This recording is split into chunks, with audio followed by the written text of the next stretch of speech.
একদিন তিন বন্ধু শিকারে গিয়ে একটি জঙ্গলের ভেতর রাস্তা হারিয়ে ফেলল। বন্ধুরা, এই রাস্তা তো একদমই অচেনা, জঙ্গল থেকে বের হবার রাস্তাই তো পাচ্ছি না। আমার মনে হয় আমরা এভাবে বের হবার রাস্তা খুঁজে পাবো না।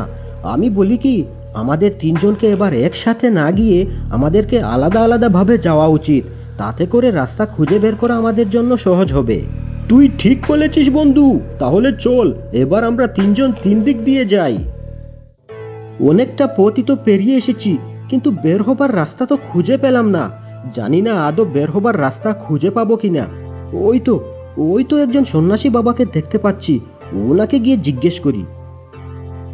ক্ষমা করবেন সন্ন্যাসী বাবা, আমি একটা বিষয় জানতে চেয়েছিলাম। বল, কি জানতে চাস? আসলে আমরা তিন বন্ধু জঙ্গলে শিকার করতে এসে জঙ্গল থেকে বের হবার রাস্তা হারিয়ে ফেলেছি।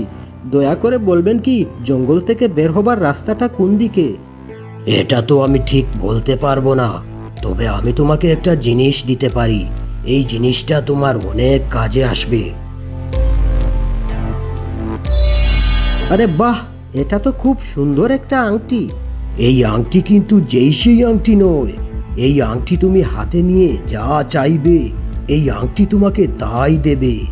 বলেন কি সন্ন্যাসী বাবা, এই আংটি হাতে নিয়ে যা চাইবো আমি তাই পাবো? হ্যাঁ, আংটিটা তুমি সামলে রেখো। এবার তুমি এসো। বাবারে বাবা, অনেকক্ষণ ধরে হেঁটেই চলেছি, কিন্তু জঙ্গল থেকে বের হবার রাস্তাই তো খুঁজে পাচ্ছি না। কি নির্জন জঙ্গল! যদি কোনো হিংস্র জন্তু জানোয়ারের সামনে পড়ি তাহলে তো নির্ঘাত প্রাণটাই যাবে। ওরে বাবা, বলতে না বলতেই শেষমেশ জমের মুখে পড়লাম। আমার বুঝি আর বাড়ি ফেরা হলো না। আজ এই বাঘের পেটেই যেতে হবে।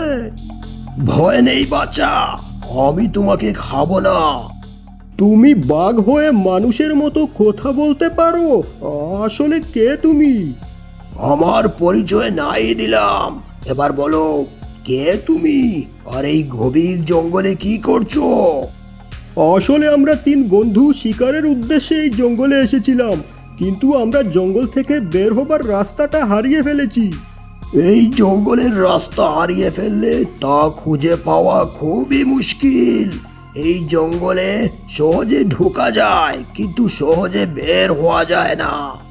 তুমি তো এই জঙ্গলেই থাকো, নিশ্চয়ই তুমি জানো জঙ্গল থেকে বের হবার রাস্তাটা কোন দিকে। ক্ষমা করো বন্ধু, এই জঙ্গলটা এতটাই বড় আর এলোমেলো যে আমি আদৌ জানি না এই জঙ্গল থেকে বের হবার রাস্তা কোন দিকে।